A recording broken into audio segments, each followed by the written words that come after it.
Hello नमस्ते, स्वागत है आप सभी साथियों का हिंदी साहित्य की एक बेहतरीन क्लास में। साथियों, यह क्लास जीआईसी प्रवक्ता के लिए है। यह क्लास हिंदी साहित्य की एक बेहतरीन क्लास है और इस उम्मीद से बनाई जा रही है कि आपके एग्ज़ाम में बहुत ही मददगार साबित होगी। इसी के साथ में पहला क्वेश्चन आपके स्क्रीन पे है, साथी बताएंगे क्या होगा इसका राइट आंसर। और अगर आप हमारे चैनल पे नए हैं तो चैनल को सब्सक्राइब जरूर करें, वीडियो को लाइक और शेयर करें। पहला क्वेश्चन है, हिंदी साहित्य के इतिहास का प्रथम हिंदी साहित्य के इतिहास के प्रथम लेखक कौन है। आपको बताना है कि हिंदी साहित्य इतिहास के प्रथम लेखक कौन है। तो साथ ही इसका जो राइट आंसर होगा ऑप्शन सी हो जाएगा, गारसा द तासी। ये फ्रेंच भाषा के विद्वान थे। किस भाषा के विद्वान थे ये? फ्रेंच भाषा के विद्वान थे। फ्रेंच भाषा के विद्वान थे और इन्होंने फ्रेंच भाषा में ही लिखा था। वर्ष 1800 कितने में 39 में लिखा था। और जो ग्रंथ लिखा था, जो इतिहास लिखा था, उसका नाम था इस्तवार द ला लिटरेचर इंदुई ए हिंदुस्तानी। लिखा था जो 3 भागों में जिसका प्रकाशन हुआ था। ये भी आपको याद रखना है। बात करें साथ ही शिव सिंह सेगर की, तो शिव सिंह सेगर ने भी हिंदी साहित्य का इतिहास लिखा था। अगर हिंदी भाषा में लिखित पहला ग्रंथ की बात की जाए तो भाषा काव्य संग्रह है। कौन सा है? भाषा काव्य संग्रह, जो किसका है? महेश दत्त शुक्ल के द्वारा है। रामचंद्र शुक्ल का सबसे प्रामाणिक माना जाता है हिंदी साहित्य का इतिहास, जो वर्ष 1929 में जिसका प्रकाशन हुआ था। हिंदी साहित्य का इतिहास सबसे प्रामाणिक माना जाता है, विधेयवादी पद्धति का प्रयोग हुआ है। अगला क्वेश्चन है, अष्टचाप की स्थापना किसने की थी। तो बताएंगे अष्टचाप की स्थापना। अष्टचाप में साथी इसकी स्थापना होती है वर्ष 1665 ईस्वी में इसकी स्थापना होती है। वर्ष 1665 ईस्वी में इसकी स्थापना होती है। और किसने की थी? विट्ठल नाथ ने की थी। किसने की थी? विट्ठल नाथ ने। इसका ऑप्शन बी सही हो जाएगा। अपने पिता यानी वल्लभचार के जो 4 शिष्य थे, इनके 4 शिष्य और अपने 4 शिष्य को मिला के अष्टछाप की स्थापना की थी 1565 ईस्वी में। यहाँ पे इसको करेक्शन कर लेंगे साथी, यहाँ पे 1565 ईस्वी में। इसको फिर से हो गया 15, इसको क्या करेंगे 1565 ईस्वी में इसको कर लेंगे, तो 1565 में इसकी स्थापना हुई थी। अगला क्वेश्चन आपके स्क्रीन पे है, क्वेश्चन नंबर 3 और 4 आपके स्क्रीन पे है। बताएंगे साथी क्या होगा इसका राइट आंसर। अगला क्वेश्चन नंबर 3 है आपके स्क्रीन पर। पृथ्वीराज पृथ्वीराज रासो पृथ्वीराज रासो एक प्रमाणिक ग्रंथ है। पृथ्वीराज रासो को प्रमाणिक मानने वाले विद्वान कौन है? आचार्य रामचंद्र शुक्ल है, कर्नल है, देवी प्रसाद है, गौरी शंकर है। बताएंगे क्या होगा। आचार्य रामचंद्र शुक्ल को क्या प्रमाणिक मानने वाले अगर प्रमुख की बात की जाए तो प्रमुख थे कर्नल टॉड। कौन थे? कर्नल टॉड थे। इसके अलावा श्याम सुंदर दास थे, मिश्र बंधु भी थे, जो पृथ्वीराज रासो को प्रमाणिक माने। और इसके अगर रचयिता की बात की जाए, पृथ्वीराज रासो अगर इसके लेखक की बात की जाए तो कौन है? चंद बरदई इसके क्या है? लेखक है। अगला क्वेश्चन है, पद्मावत की भाषा साथी क्या थी। आपको बताना है कि पद्मावत की भाषा क्या थी। पद्मावत की जो भाषा थी वो क्या थी साथी? बताएंगे पद्मावत की भाषा क्या थी। पद्मावत की जो भाषा थी साथी, इसका राइट आंसर हो जाएगा ऑप्शन बी। ऑप्शन ब सही हो जाएगा, अवधी भाषा थी। मलिक मोहम्मद जायसी की रचना, किसकी रचना है? जायसी की। मलिक मोहम्मद जायसी की प्रसिद्ध रचना है, जिसमें राजा जो थे चित्तौड़ के, जो राजा रत्नसेन थे और रानी पद्मिनी की प्रेम कहानी है अवधी भाषा में। मलिक मोहम्मद जायसी की रचना है, जिसका प्रकाशन किसने में होता है? 1540 ईस्वी में जिसका प्रकाशन होता है, याद रखेंगे। क्वेश्चन नंबर 3 का राइट आंसर हमने आपको बताया था कि उसका जो राइट आंसर होगा वो साथी क्या मेरे होगा? वो ऑप्शन ए होगा और इसका बी हो जाएगा। अगले क्वेश्चन पे चलते हैं। क्वेश्चन नंबर 5 आपके स्क्रीन पे है, 5 और 6। बताएंगे क्या होगा इसका राइट आंसर।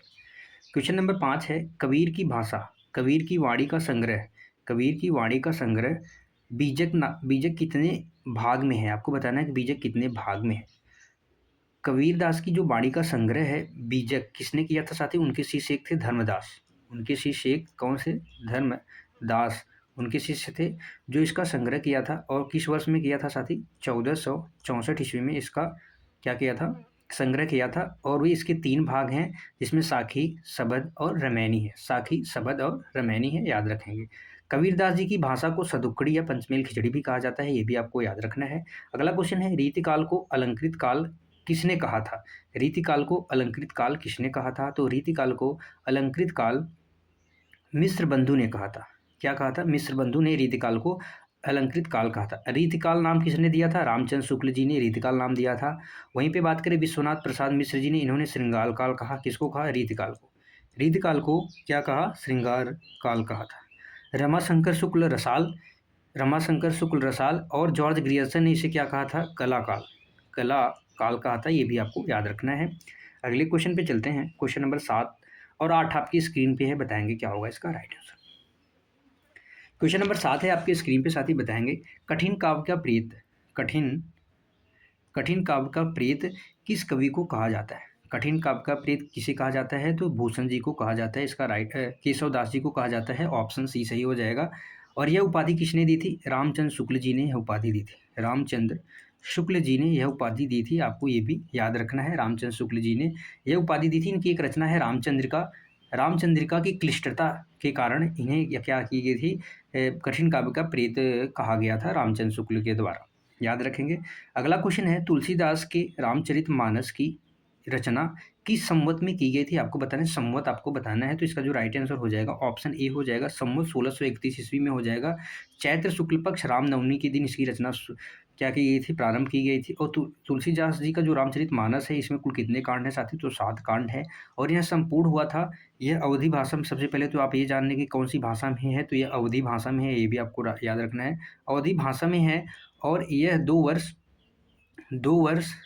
साल, ये भी आप में लिख लीजिए, 2 साल के अलावा 7 माह और 26 दिन, इसे पूर्ण करने में 2 वर्ष 7 माह और 26 दिन लगे थे इसको पूरा कंप्लीट लिखने में।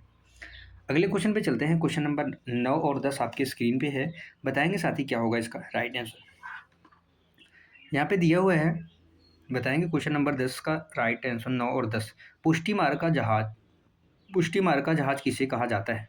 तुलसीदास जी, सूरदास जी, कबीरदास जी या रसखान जी? तो पुष्टि मार्ग का जहाज सूरदास जी को कहा जाता है। किसको कहा जाता है? पुष्टि मार्ग जहाज सूरदास जी को कहा जाता है। और किसने कहा था? विट्ठल नाथ जी ने कहा था। किसने कहा था? विट्ठल नाथ जी ने सूरदास जी को कहा था। और अष्टछाप के सबसे प्रमुख कवि माने जाते हैं तुलसीदास जी। सखी संप्रदाय के प्रवर्तक कौन है? तो साथी सखी संप्रदाय के प्रवर्तक स्वामी हरिदास हैं। कौन है? स्वामी हरिदास हैं। ये भी आपको याद रखना है। अगले क्वेश्चन पे चलते हैं। क्वेश्चन नंबर 11 और 12 आपकी स्क्रीन पे है, बताएंगे साथी क्या होगा इसका राइट आंसर। क्वेश्चन नंबर 11 है, हिंदी का प्रथम पत्र उद्दंड मार्दंड कहाँ से प्रकाशित हुआ था? हिंदी का प्रथम पत्र कहाँ से प्रकाशित हुआ था? अगला क्वेश्चन है, आधुनिक हिंदी साहित्य की पहली आत्मकथा के लेखक कौन माने जाते हैं? तो 11 नंबर का जो राइट आंसर होगा साथी वो क्या हो जाएगा, बताएंगे। इसका राइट आंसर हो जाएगा ऑप्शन सी, कलकत्ता। हिंदी का जो पत्र है, प्रथम पत्र उद्दंड मार्दंड, कलकत्ता से प्रकाशित होता है। और किस डेट को प्रकाशित होता है? तो 30 मई 1826 को 30 मई 1826 को प्रकाशित होता है। इसके जो संपादक हैं साथी, जुगल किशोर शुक्ल हैं। इसके कौन है संपादक?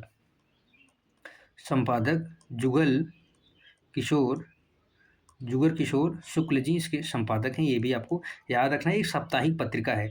और इसी 30 मई को ही क्या मनाया जाता है? हिंदी पत्रकारिता दिवस मनाया जाता है। ये भी आपको याद रखना है। अगला क्वेश्चन है, आधुनिक हिंदी साहित्य की पहली आत्मकथा के लेखक कौन है? तो आधुनिक हिंदी साहित्य की पहली आत्मकथा के लेखक हैं बाबू श्याम सुंदर दास। कौन है? बाबू श्याम सुंदर दास हैं। और इन्होंने जो पहली आत्मकथा लिखी थी, क्या थी साथी? मेरी आत्मकथा। कौन सी थी? मेरी आत्म कहानी लिखी थी वर्ष 1941 में, जिसका प्रकाशन हुआ था। ये भी आपको याद रखना है। अगर वहीं से पूछा जाए हिंदी की पहली आत्मकथा कौन सी है, हिंदी की जो पहली आत्मकथा वो कौन सी है? ये साथी आधुनिक हिंदी है। और अगर हिंदी की पहली पूछी जाए तो अर्धकथा है, जो 1681 ईस्वी में बनारसी दास जैन ने लिखा था। ये भी आपको याद रखना है। अगले क्वेश्चन पे चलते हैं। क्वेश्चन नंबर 13 और 14 आपकी स्क्रीन पे है, साथी बताएंगे क्या होगा इसका राइट आंसर। क्वेश्चन नंबर 13 है आपकी स्क्रीन पे, छायावाद के प्रवर्तक कौन है? आपको बताना है छायावाद के प्रवर्तक कौन माने जाते हैं। अगला क्वेश्चन है, साकेत महाकाव्य की रचयिता कौन है? बताएं। छायावाद के प्रवर्तक कौन है साथी? तो इसके प्रवर्तक हो जाएंगे जयशंकर प्रसाद। छायावाद के चार स्तंभ माने जाते हैं। ये निराला, सूर्यकांत त्रिपाठी निराला, जयशंकर प्रसाद पंत और महादेवी वर्मा ये छायावाद के 4 स्तंभ माने जाते हैं।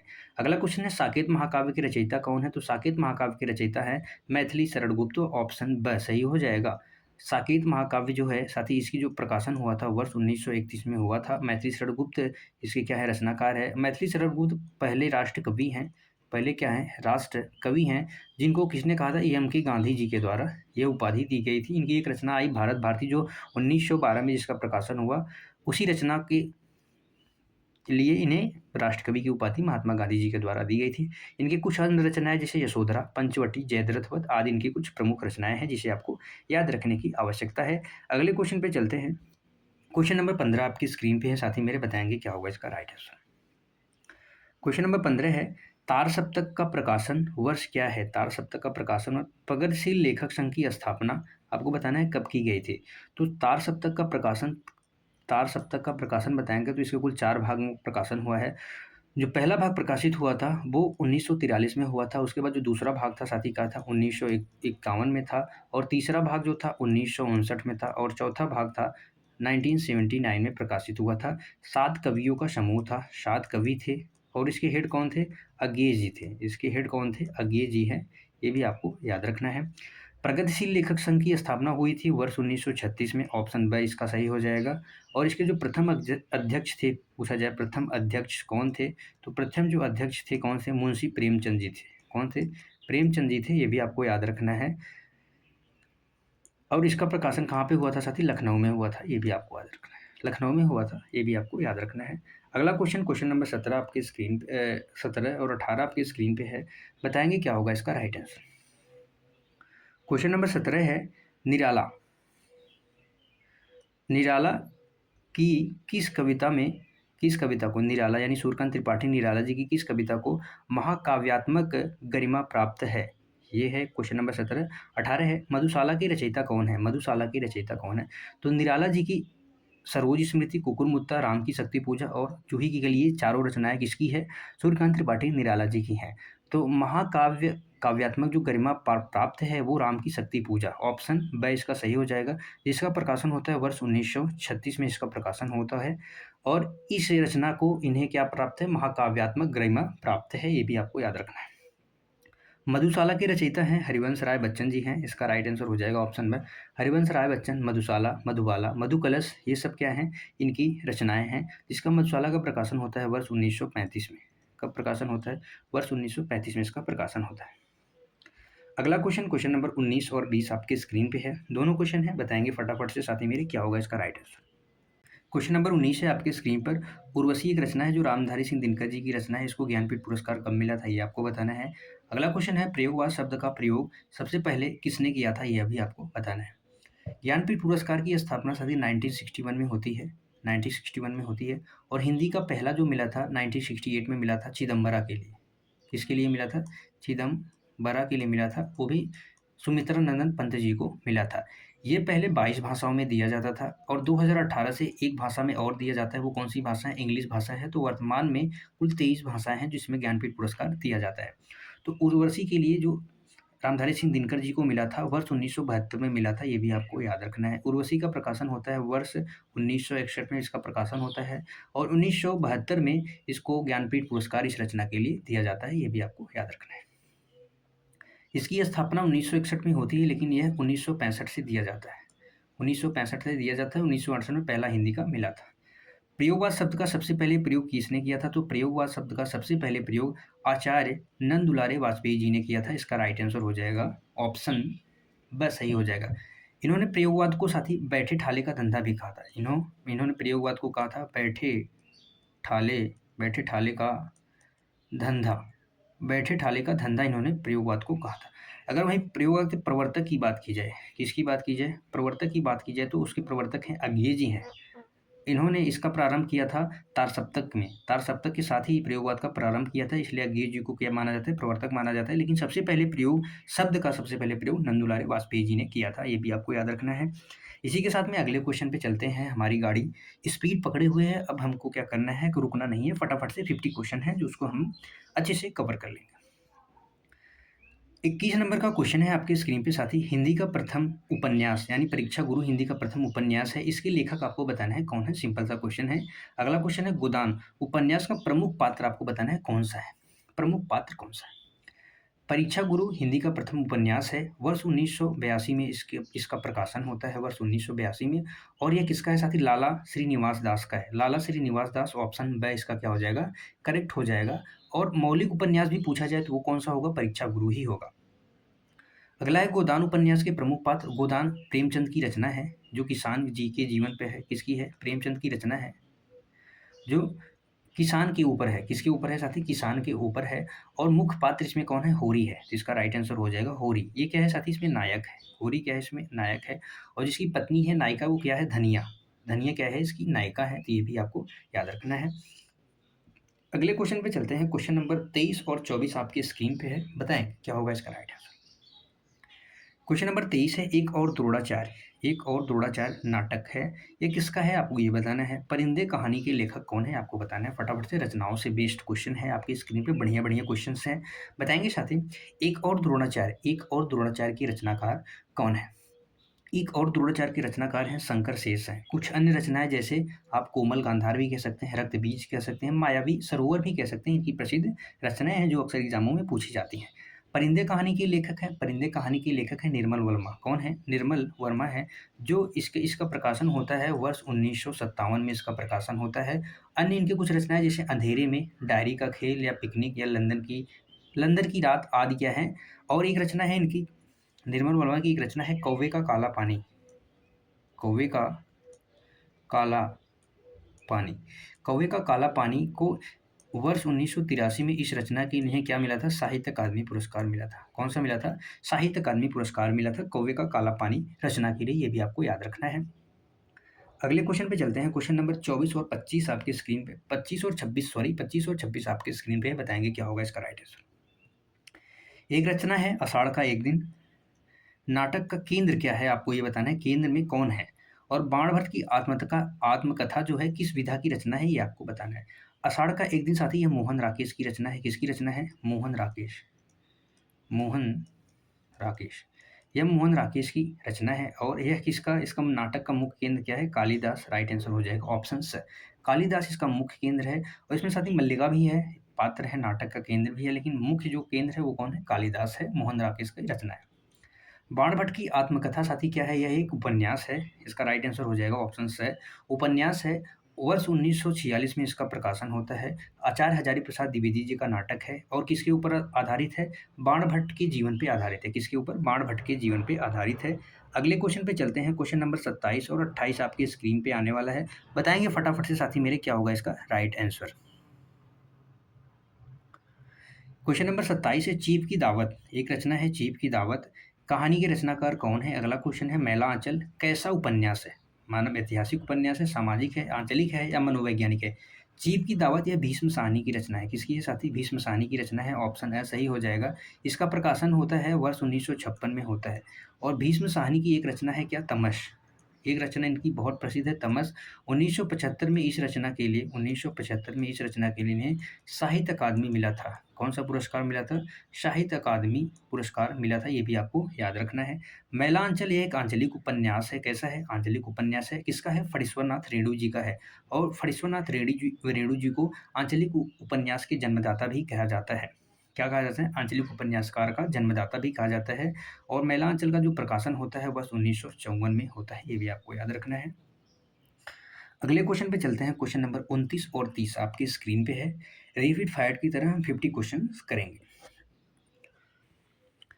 क्वेश्चन नंबर 29 है, आधा गांव एक उपन्यास है, इसके लेखक कौन है आपको ये बताना है। शेखर एक जीवनी के लेखक कौन है आपको ये बताना है। आधा गांव के लेखक कौन है साथी आपको बताना है। क्वेश्चन नंबर 29 का राइट आंसर क्या हो, तो इसके जो लेखक हो जाएंगे कौन हो जाएंगे, राही मासूम रज्जा हो जाएंगे, राही मासूम रज्जा हो जाएंगे। साथी यह जो उपन्यास है इसका प्रकाशन होता है 1966 में, 1966 में होता है। और यह भारत विभाजन के समय जो शिया मुसलमान थे उनकी मन स्थिति का चित्रण किया गया है, जिसमें आधा गांव में किया गया है। शेखर एक जीवनी के लेखक हैं अज्ञे जी हैं। इसके कुल 2 भाग हैं, जो पहला भाग है वर्ष 1941 में उसका प्रकाशन होता है, जो दूसरा भाग है वर्ष 1944 में उसका प्रकाशन होता है, ये भी आपको थोड़ा सा याद रखना है। अगला क्वेश्चन है क्वेश्चन नंबर 31 आपकी स्क्रीन पे, बताएंगे साथी क्या होगा इसका राइट आंसर। हिंदी नवरत्न है, एक रचना है हिंदी नवरत्न के लेखक आपको बताना है कौन है। कविता के नए प्रतिमान किसकी रचना है, कविता के नए प्रतिमान किसकी रचना है। हिंदी नवरत्न की लेखक कौन है, हिंदी नवरत्न के लेखक है मिश्र बंधु, जिसका प्रकाशन होता है वर्ष 1910 में, जिसका प्रकाशन होता है, ये भी आपको याद रखना है, मिश्र बंधु। अगला क्वेश्चन है कविता के नए प्रतिमान किसकी रचना है, तो कविता के नए प्रतिमान नामवर सिंह की रचना है। कविता के नए प्रतिमान का प्रकाशन होता है वर्ष 1968 में, इसका प्रकाशन होता है, और 1971 में ही इस रचना के लिए साहित्य अकादमी पुरस्कार नामवर सिंह जी को मिला था। कौन सा पुरस्कार मिला था, साहित्य साहित्य अकादमी पुरस्कार, साहित्य अकादमी पुरस्कार मिला था, ये भी आपको याद रखना है। अगले क्वेश्चन पे चलते हैं, क्वेश्चन नंबर 33 और 34 आपकी स्क्रीन पे है, बताएंगे क्या होगा इसका राइट आंसर। क्वेश्चन नंबर 33 है चिंतामणि, चिंतामणि किसका निबंध संग्रह है, आपको ये बताना है। रस मीमांसा के लेखक कौन है, फटाफट से आपको ये बताना है। चिंतामणि के लेखक साथी कौन है, आचार्य रामचंद्र शुक्ल हैं, इसका राइट आंसर हो जाएगा ऑप्शन ब। और रस मीमांसा के लेखक भी कौन है साथी, इसके भी लेखक जो है रामचंद्र शुक्ल जी हैं। इसका रस मीमांसा का प्रकाशन होता है वर्ष 1949 में, इसका प्रकाशन होता है। रस सिद्धांत की सैद्धांतिक व्याख्या रस मीमांसा में मिलती है, और कौन करने वाले हैं, आचार्य रामचंद्र शुक्ल जी करने वाले हैं, ये भी आपको याद रखना है। अगले क्वेश्चन पे चलते हैं, क्वेश्चन नंबर 35 और 36 आपके स्क्रीन पे है, फटाफट से रैपिड फायर की तरह बताएंगे क्या होगा इसका राइट आंसर। दूसरी परंपरा की खोज, यहाँ पे दिया हुआ एक रचना है, दूसरी परंपरा की खोज किस विधा की रचना है, अशोक के फूल निबंध के लेखक कौन है, आपको ये बताना है। दूसरी परंपरा की खोज साथी ये क्या है, एक आलोचना है, किसकी है, नामवर सिंह की है। किसकी ये आलोचना है, नामवर नामवर सिंह की रचना है, ये भी आपको याद रखना है, जिसका प्रकाशन ये वर्ष 1982 ईस्वी में करते हैं। कुछ अन्य रचनाएं जैसे कविता के नए प्रतिमान, वाद विवाद, संवाद, इतिहास और आलोचना इनकी प्रसिद्ध क्या है, रचनाएं हैं। अशोक के फूल यह हजारी प्रसाद द्विवेदी जी की रचना है, किसका है, हरारी हजारी प्रसाद द्विवेदी जी का निबंध संग्रह है, ये भी आपको याद रखना है। एक रचना है इनकी आलोक पर्व, एक रचना है इनकी आलोक पर्व। आलोक पर्व के लिए वर्ष 1973 में इन्हें साहित्य अकादमी पुरस्कार मिला था। क्या मिला था, साहित्य अकादमी, साहित्य अकादमी पुरस्कार भी मिला था, ये भी आपको याद रखना है। हजारी प्रसाद द्विवेदी जी की कुछ अन्य रचनाएं जैसे पुनर्नवा हो गया, अनामदास का पोथा हो गया, और चारुचंद्र लेख हो गया, आदि इनकी रचनाएं हैं जो हमें याद रखने की आवश्यकता है। अगले क्वेश्चन पे चलते हैं, क्वेश्चन नंबर 37 और 38 आपके स्क्रीन पे है, बताएंगे साथी क्या होगा इसका राइट आंसर। क्वेश्चन नंबर 37 है, नई समीक्षा के प्रवर्तक कौन माने जाते हैं, और प्रगतिशील साहित्य की समस्याएं किसकी पुस्तक है, ये भी आपको बताना है। नई समीक्षा के प्रवर्तक माने जाते हैं अंग्रेजी, इसका राइट आंसर हो जाएगा ऑप्शन है। नई समीक्षा प्रवर्तक कौन माने जाते हैं, अंग्रेजी माने जाते हैं। वहीं पे नंद दुलारे वाजपेयी जी की बात की जाए तो ये छायावादी आलोचक या सौष्ठवादी आलोचक के रूप में इन्हें जाना जाता है, ये भी आपको याद रखना है। प्रगतिशील साहित्य की जो समस्याएं हैं किसकी पुस्तक है साथी, ये शिवदास सिंह चौहान की पुस्तक है। किसकी है, शिवदास सिंह चौहान की पुस्तक है। इस पुस्तक में प्रगतिशील आंदोलन की साहित्यिक चुनौतियों का विश्लेषण किया गया है। क्या किया गया है, प्रगतिशील आंदोलन की जो साहित्यिक चुनौतियां हैं उसका विश्लेषण किसमें मिलता है, प्रगतिशील साहित्य की पुस्तक में मिलता है, आपको याद रखना है। वो किसकी है, शिवदास सिंह चौहान की है। अगला क्वेश्चन है क्वेश्चन नंबर 39 आपकी स्क्रीन पे, बताएंगे फटाफट से क्या होगा इसका राइट आंसर। क्वेश्चन नंबर 39 है साथी, काव्य में रहस्यवाद निबंध के लेखक कौन है, काव्य में रहस्यवाद निबंध के लेखक कौन है। अगला क्वेश्चन है, साहित्य का समाज शास्त्र के लेखक कौन है। काव्य में रहस्यवाद, काव्य में रहस्यवाद की लेखक कौन है साथी, तो इसके लेखक हैं रामचंद्र शुक्ल जी हैं। यह निबंध संग्रह चिंतामणि के भाग 1 में भी संकलित है। इसमें है चिंतामणि की जो भाग 1 है उसमें भी यह साथी क्या है, संकलित है। साहित्य का जो समाज है इसके लेखक जो है मैनेजर पांडे हैं। कौन है, मैनेजर पांडे हैं, जिसका प्रकाशन ये करते हैं 1989 में इसका प्रकाशन होता है। मैनेजर पांडे साहित्य का समाजशास्त्र के लेखक हैं। अगला क्वेश्चन है क्वेश्चन नंबर 41 और 42 आपके स्क्रीन पे, बताएंगे। एक रचना है धन्यालोक, धन्यालोक के रचयिता कौन है, आपको ये बताना है। वक्रोक्ति जीवितम किसका ग्रंथ है, ये भी आपको बताना है। अच्छे रचनाएं हैं, अक्सर एग्जाम में पूछे जाते हैं। तो धन्यालोक यह साथी आनंद वर्धन की रचना है। किसकी है, आनंद वर्धन के द्वारा इसका क्या हुआ था, इसकी रचना की गई थी। आनंद वर्धन जी को ही ध्वनि संप्रदाय का संपादक भी माना जाता है। किसका, ध्वनि संप्रदाय का, ध्वनि संप्रदाय का क्या माना जाता है, संस्थापक माना जाता है। वक्रोक्ति जीवितम ग्रंथ के लेखक हैं कुंतक। कौन है, वक्रोक्ति जीवितम ग्रंथ के लेखक कुंतक है, आपको ध्यान में रखना है। अगले क्वेश्चन पे चलते हैं। क्वेश्चन नंबर 43 और 44 आपकी स्क्रीन पे है। साथी मेरे फटाफट से बता देंगे कि क्या होगा इसका राइट आंसर।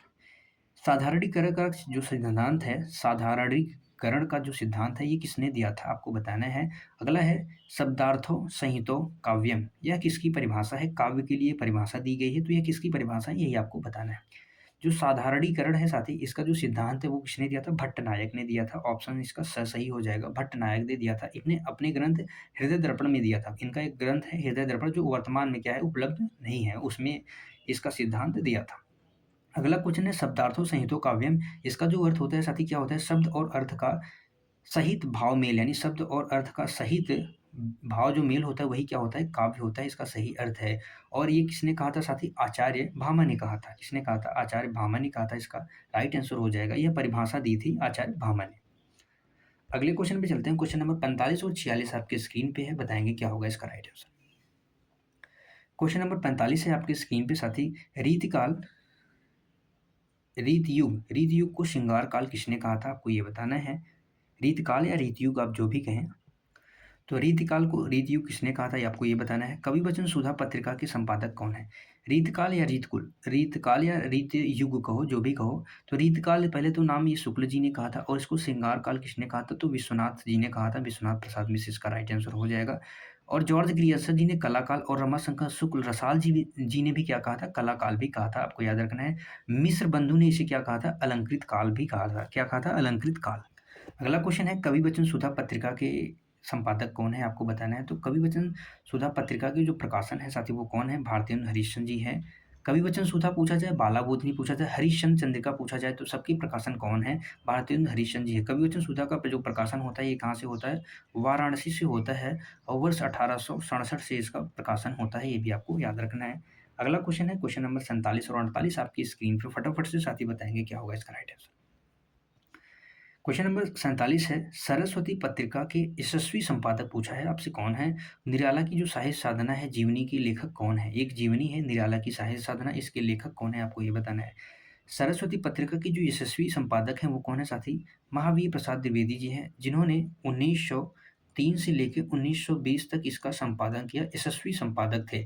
इसके पहले जो संपादक थे, आपको बात की जाए तो जो वर्ष 1900 से लेकर 1902 तक जो प्रकाशन जिन्होंने प्रकाशन किया था वो कौन थे, श्याम सुंदर दास जी थे। कौन थे, श्याम सुंदर दास जी थे, इसके पहले थे। और सबसे ज़्यादा प्रमाणिक जो माने जाते हैं वो महावीर प्रसाद द्विवेदी जी माने जाते हैं।